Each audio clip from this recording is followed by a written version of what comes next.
How to enable push notification for Microsoft Authenticator app.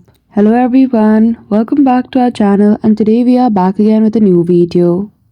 So without any delay, let's get into it. For that, firstly tap and hold on the app icon of Microsoft Authenticator.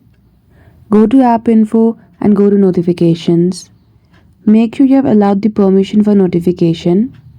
Then go to On Notification section.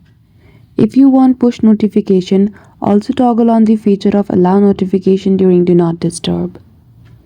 After that, go to display over other app and also toggle on this feature so that you will be able to receive Microsoft Authenticator app's notification even when you are using other application. So that's it. That is how easily you can enable push notification on Android for Microsoft Authenticator. So I hope you found this video helpful. If you did, don't forget to give it a thumbs up and subscribe to our channel for such tutorial. Thank you for watching till the end.